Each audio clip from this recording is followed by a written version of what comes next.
I'd like to call this meeting of the Newberry Township Board of Supervisors to order. Please rise for Pledge of Allegiance. Pledge of Allegiance to the flag of the United States of America and to the republic for which it stands, one nation, under God, indivisible, with liberty and justice for all. Thank you.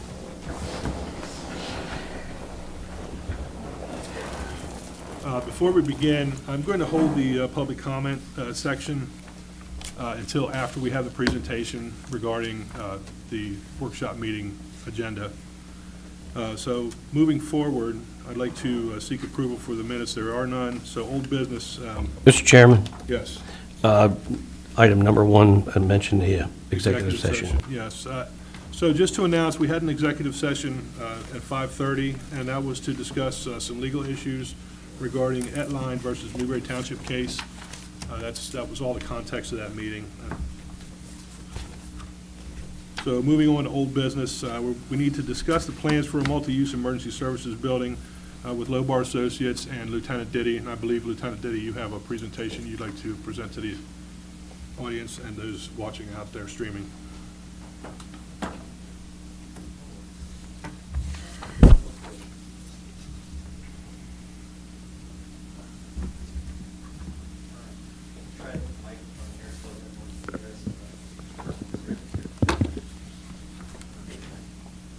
All right, so we were asked to put on a condensed version of the PowerPoint that we gave to the public 2 weeks ago at the meeting. So we're going to give you a little bit of facts about our current building. Newberry Township is conveniently located halfway between Harrisburg and York. Over the years, it has housed and grown in residential, commercial, and retail. We are home to one of the largest retail establishments, that being Walmart, which brings people in our area, as well as people that are traveling from York and Harrisburg down on Interstate 83.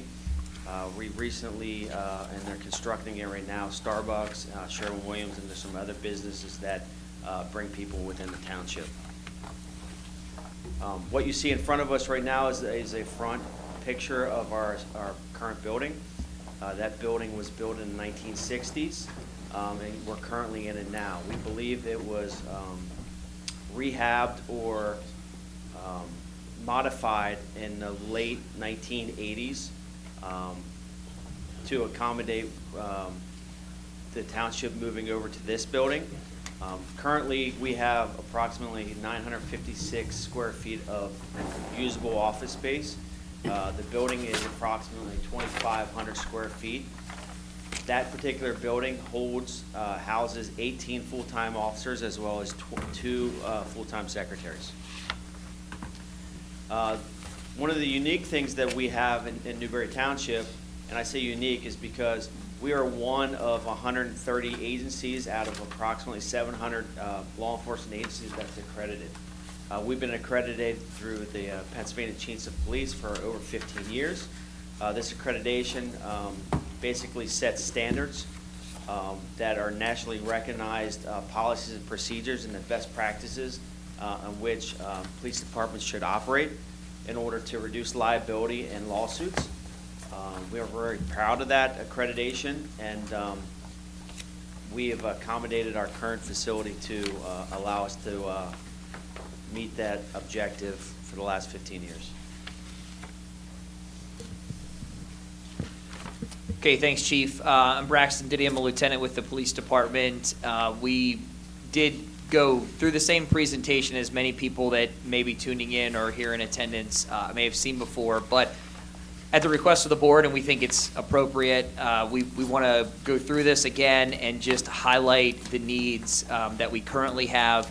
We understand that public opinion is important to us, as we know it's important to the board when considering a new facility for the police department. So it's important that the public sees inside our buildings. It's not a township resource that a lot of people see inside every day, and usually that's a good thing. But we want to highlight a couple of the challenges that we have. So the first thing displayed on the slide here is our lobby. This is the primary entrance to the police department. It hosts most of our public interaction with citizens or visitors, victims that may come to the police station and want to report a crime or report an incident that occurred in the township or our 2 boroughs that we serve. Currently, there's seating for 2 people comfortably. Once you put a police officer in there to take a report, it becomes cramped or cumbersome for more people to be in there. When that happens, and we do have circumstances that present themselves where maybe a husband and a wife and a child may come in and we have to speak to one of the 3 or all 3 together, our officers are forced to either move outside, and of course it could be cold, it could be raining, it could be hot, who knows, or we would have to separate the family, and we don't like to do that. That's also the spot for our drug take-back program, allowing people to come to our current facility and drop off expired medication or medication of loved ones that may have passed away. So our current lobby's limitations would be the ability to provide a safe and comforting and confidential location for our citizens to come in and interact with our police department and our police officers. The next slide is our clerical unit. It's approximately 140 square feet currently. It houses all of our records management in the way of hard copy records, most of which we are required to keep by law or otherwise by policy. That's what you see in the back there. That's a Electriver. That device was actually put in there several years ago. It goes up in the ceiling and comes back down to store our records simply because we were out of space. So that's what we're currently utilizing. This area here can house decades full of records. We also have an archive area, so what you see there is only the last approximately 5 years of records, 4 to 5 years. This particular space here, the clerical unit, used to be the clerical unit and the patrol sergeant's office. And to accommodate some shuffling around, space utilization, if you will, the sergeant's office was relocated to part of what is now the patrol room to accommodate our needs in the clerical unit. This is our patrol room. It's approximately 253 square feet currently in our facility. This is the main hub of our police activity. This is where our police officers would do their reports. They may evaluate evidence here. They would get their equipment. This would be radios, tasers, body cameras, things like that. There are 3 workstations in this facility, in this room currently, and that's typical for about 3 police officers that will be working patrol at a time. The bench that's highlighted in the bottom slide is our temporary detention facility. So this is the location and that accompanying handrail there where we would secure a detainee within our facility while we may do criminal background checks or things like that on the subject or process them. We do have a county booking center, which is a luxury we have here in York County, but there are times throughout the year where we have the need to detain somebody in our facility. You may be able to see it by the pictures, maybe, maybe not, but that detainee bench, and again, that's our primary location, is located directly beside the officer's workspace. Each officer has a small locker, floor locker in this room. There are no traditional desks simply because we don't have the space, so we provide our officers what we can with the limited space that we have and have them utilize out of shared workstations currently. But that creates some challenges in and of themselves, having the detainee or prisoner detained in a location that's right beside our officers' workstations and that may house some personal items as well. I'll go back one slide and just finally mention one final thing for the patrol room. Currently in our facility, we don't have a break room or a place for our officers to sit and eat breakfast, lunch, or dinner. They do work 12-hour shifts, 6 a.m. to 6 p.m. and 6 p.m. to 6 a.m. During these times, if many officers will eat breakfast, lunch, and dinner, as you can imagine, and this would be the location where they would sit down and do that, again, because unfortunately we've eliminated other spaces that were previously used for a traditional break room. This is our locker room. It's approximately 256 square feet. This is a main concern for us currently. As these pictures may show, we tried to show, in these pictures, that there are lockers that are approximately 12 inches wide in all corners of this room that we can fit them. A couple years ago, we actually removed a shower. There is no shower in our current locker room, in our men's locker room, for the officers to take a shower, freshen up. We did that to accommodate more lockers because we're simply out of locker space. Each officer gets 2 of these lockers that they keep their Class A uniforms in, and their duty uniforms, and some of their associated equipment. And again, it's a total of 24 inches with a separation between them, and we have no more space in here to put any single lockers. We are completely maxed out. Every single locker is utilized. So looking towards the future, we simply have no reason for, no ability to expand.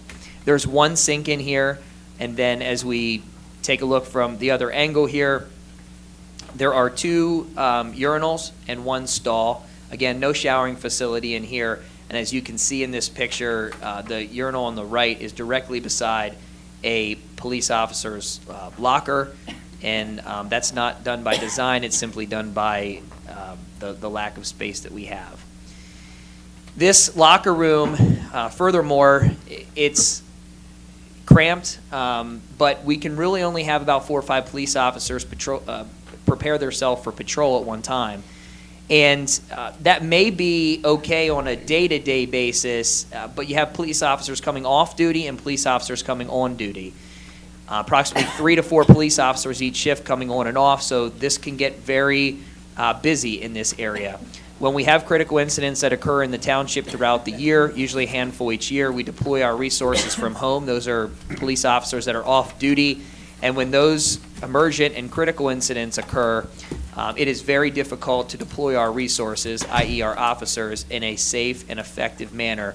Rather, we have to cycle officers through getting ready because of the space limitations here. And the last thing I want to say is, and it's very important to our officers work, as you know, in many different conditions, and they are rarely good conditions. They see bad things. They sweat. They're out in the elements. It rains. It snows. They have mud on their boots. All these things you can imagine. And working a 12-hour shift, it would be nice for to have an area where the officer could don another uniform and freshen up. If that's, get in the shower quick or wash off, and unfortunately we don't have that capability currently. I said we don't have a lunchroom or a break room. This is the extent of it, 64 square feet. There is no place to put a table in here or chairs. This is simply a mini fridge and a couple pieces of shelving stacked on top of pull-out drawers that we keep some legal reference in there. We also keep our water bottles in there. This is all they have. Again, not an area where they can go and decompress from their 12-hour shifts. This is our IT and server room. This is another major immediate concern of the police department. And the reason is this small, I'm going to say approximately 6x6 room is concrete on top, concrete all around, and it has no ventilation. There are tens of thousands of dollars worth of computer equipment in here, including servers, backup equipment, and our body camera storage, and some other miscellaneous things like the picture on the left, which is some of our equipment storage. The problem with this room is it gets very hot during the summer, and we have no ability to cool it off. That's damaging to our equipment. We frequently get heat alarms in this area, and our IT vendor will call us and tell us that we have to try to do something to cool that room down. Again, there's a lot of money in that room. This is our primary interview room. This is where we would conduct interviews with victims, suspects, or to take a report from the public in as much of a confidential area as possible. It also serves as our secondary detention area. Again, it's not ideal to have a room that is set up for the comfort and security for a victim to tell us what may have happened to them if they were the victim of a crime, and it also be able to serve as a detention area. But unfortunately, that's what we have to use, so we do it. The primary concern here with this room is to access this room, we have to bring a citizen or a suspect or a victim past our secure door. And you can see just on the left of that picture, that is our patrol room. So that can create some safety issues for us bringing people through our room. I'll also mention that we have no public restrooms currently in our facility. So if we do have somebody in to make a report, again, a victim, any kind of citizen, and they ask to use our facilities, unfortunately, we have to either say no or we have to escort them into our locker room where officers have personal belongings. Again, because we only have one bathroom facility for our officers and the public. This is our garage area. There's a lot that happens in this area. This is where our archived records are stored, our evidence storage, all of our evidence storage, thousands of pieces of evidence. It also serves as our vehicle impound, as you'll see, patrol equipment storage, bicycle storage, and other tools and supplies that our officers may need. There's a lot going on in this picture, but this is the garage area. I'll start with the top right-hand corner picture. Those are filing cabinets that are on our loft area. They're accessible by the attic ladder in the middle picture. This is where our archived records are stored and when they need to be retrieved, and unfortunately it's frequent because we have cases that come up and requests that come from different agencies throughout the nation. We have to climb up those fold-down attic steps to access those records from the drawer and then, of course, climb back down. The picture all the way to the left is the loft depicted there. The bottom right-hand picture is what we currently use as a vehicle impound. A vehicle impound would be used for a vehicle that the police sees pending a search warrant or a crash investigation, which would be like an inspection. If we would have a vehicle that we would need to take into our custody and be able to document and securely secure that vehicle in our facility and be able to vouch that it is secure and nobody has access. You may be able to see from this picture that it has a 2x4 constructed roof with chicken wire. That was to meet an accreditation standard because it was deemed at one point that we needed that for it to be secure, and that is correct. We don't want anyone to be able to climb over that fence. But again, we've been adapting our police department for the 15 plus years we've been accredited to try to meet these standards. Unfortunately, we're simply out of space as we grow and the township needs grow. What you're seeing in this picture is a full-size pickup truck attempting to be secured in this vehicle impound, the only vehicle impound that we have on site. It won't fit. You can't close the gate. But even if a vehicle would fit in there, like a small coupe or a sedan, the challenge that we then have is forensically processing that vehicle becomes very difficult because you can't open doors completely and process the vehicle, be it a search warrant or a forensic need. So even though you can get the vehicle in there, it doesn't mean that it's adequate space to process it. So this is very challenging for us, and unfortunately, it forces us to use off-site facilities that we would impound a vehicle, and of course, there's fees that are associated there. This is our evidence storage. We have temporary evidence and permanent evidence that are right beside one another. What you see in this picture is our permanent evidence storage. We store thousands of pieces of evidence that range in severity of crimes, anywhere from small dollar theft or damage to personal property up to and including homicides. So we have a lot of important things in this area. Just to pick out a few highlights that are circled in red here, on the left-hand side, I'm showing two things. One is, and it may be hard to see, but on the top, those boxes of evidence are literally stacked to the ceiling of that cage. And in fact, we have a box of evidence sitting on the floor. And that's not ideal, but it's because we have no more shelf space.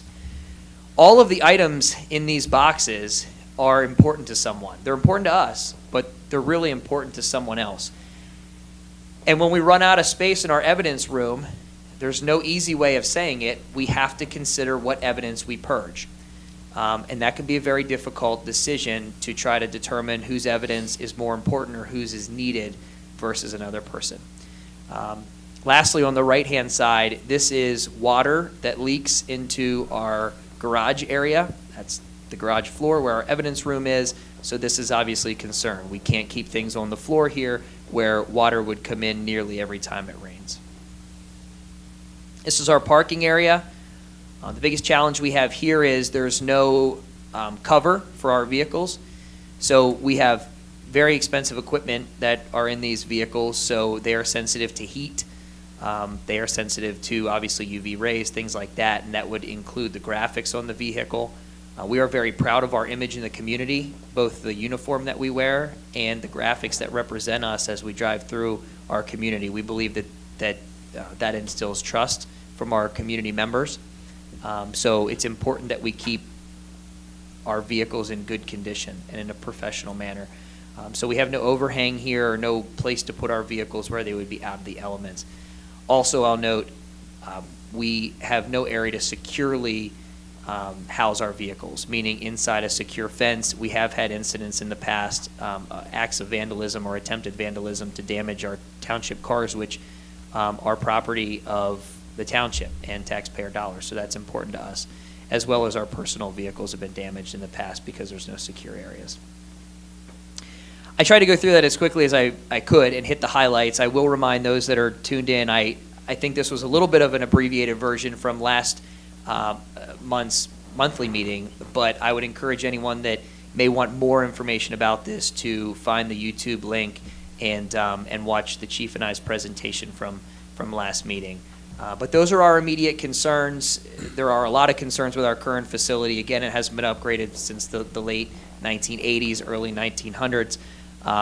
And we've been in that building since the inception of the police department, and that was in the 1960s when we only had maybe 3 or 4 police officers, and now we have 18. So I'll close by saying, and I know I speak for the chief, our number one goal every day as a police department is to provide the best possible public safety, security, and police services for our residents. And unfortunately, we face challenges with the facilities that we have now. We have the training, we have the vehicles, we have the equipment, but facilities are a major concern. So again, we'll take questions. I know that I combined the 2 presentations here, so whenever we're prepared for it, it will roll right into LOBAR's presentation. Well, I think you guys did an adequate job to establish the need. I know it's a long time coming. I'm happy that we're, at this juncture right now. So I appreciate your time and effort to present us with this, and I'd like to turn this over to LOBAR now to talk about the design plan a little bit.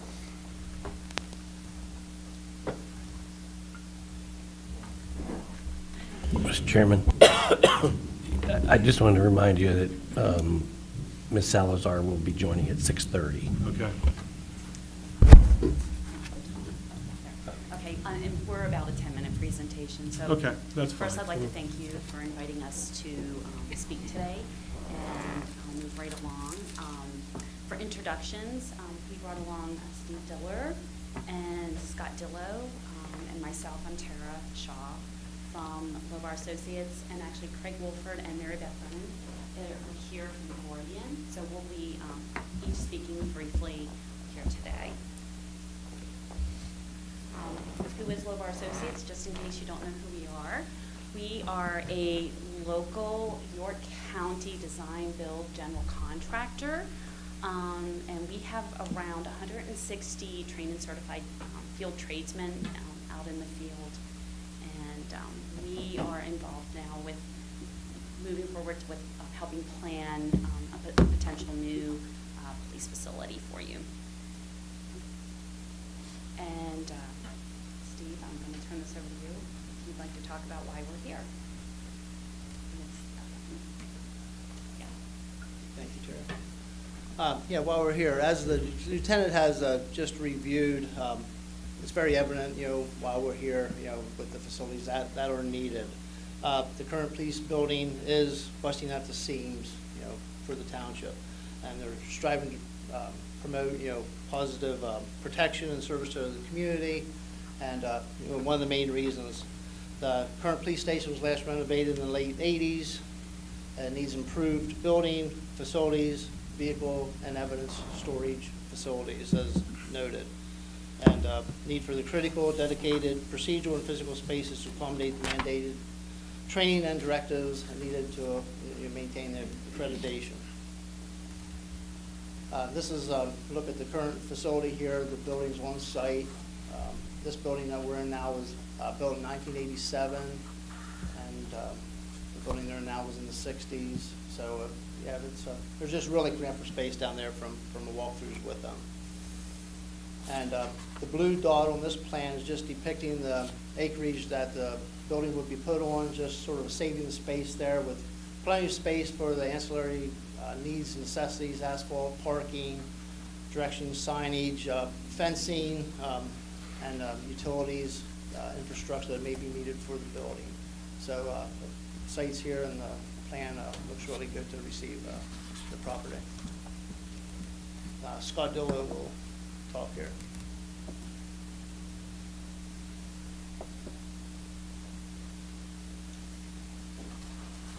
Good evening.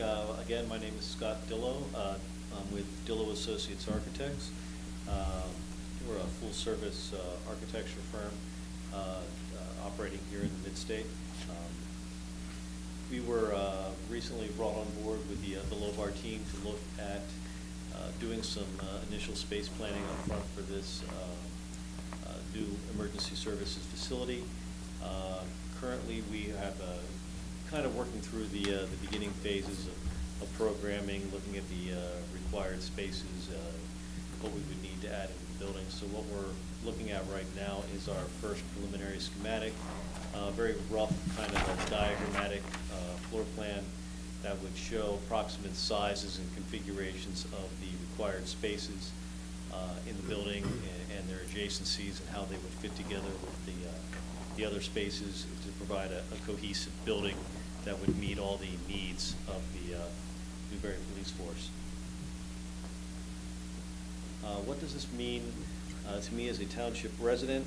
Some of the things that we were looking at overall as we were developing the project was we need to provide a critical training area resource to support the requirements for both the police and the EMS services. We needed to look at a space for utilization of the department resources and the officer's skills. We needed to look at evidence rooms and processing areas, digital forensics, etc. We were also looking at expanding the evidence area from what they currently have, as you've seen earlier, and allocating more space for that in the new facility. We're also looking at adding a confidential and a comforting area for the citizens, a place where they can come in, feel safe and secure, and have space to meet with an officer that would be separate from the public area and separate from patrol areas of the building. We're also looking at creating a dedicated space for EMS services in the building. We're allocating space for ambulance bays and space for ambulance staff in the building. We're currently at the rear section of the building. We're also looking at enhancing the quality of public safety in Newberry Township for community members.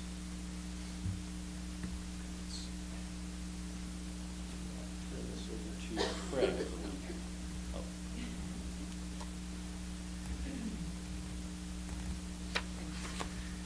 My name is Mary Beth Brennan, and I represent Gordian.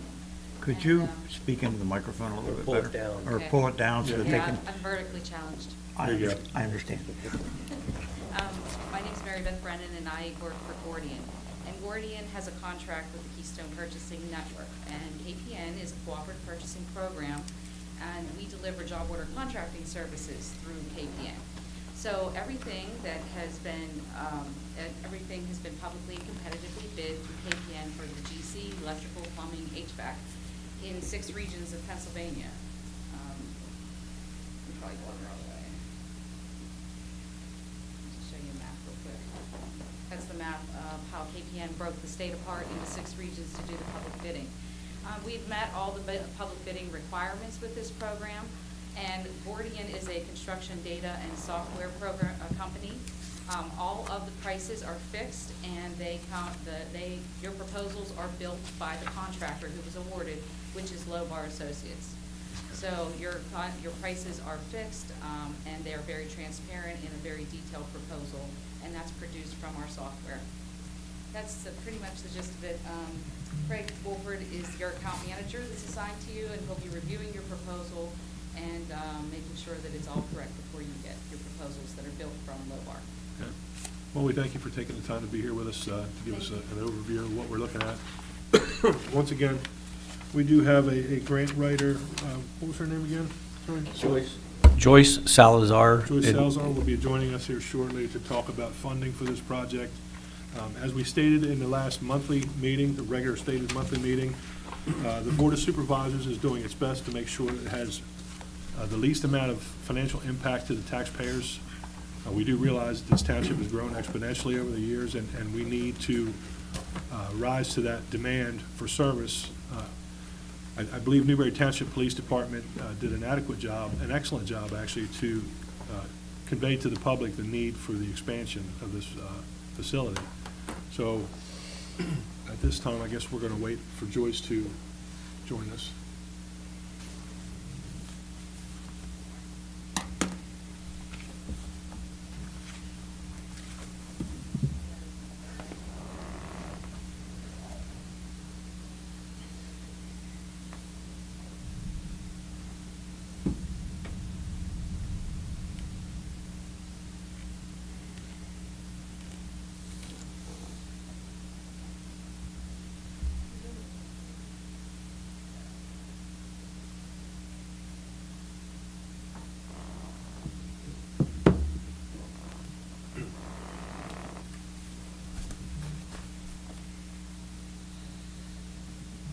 While they're waiting, Mr. Chairman, I'd just like to make a comment that I appreciate again Mary Beth giving that explanation of Gordian and the Keystone Purchasing Network. I've had several residents asking about, and a couple of right-to-know requests about competitive bidding because we already have selected the contractor. Correct. And it's just important to understand that this actually was competitively bid by the job board of contracting and through KPN and Gordian, and that LOBAR and the electrical was able, I believe, but the rest of the contracting work, LOBAR, they were already low bid on, and when we get a proposal, it will be, as you said, it'll be itemized pretty much for line item by line item of what it's actually costing us, correct? So I just wanted to go over that No, while we that's were it. waiting, because Absolutely. that's been the biggest questions I've had so far.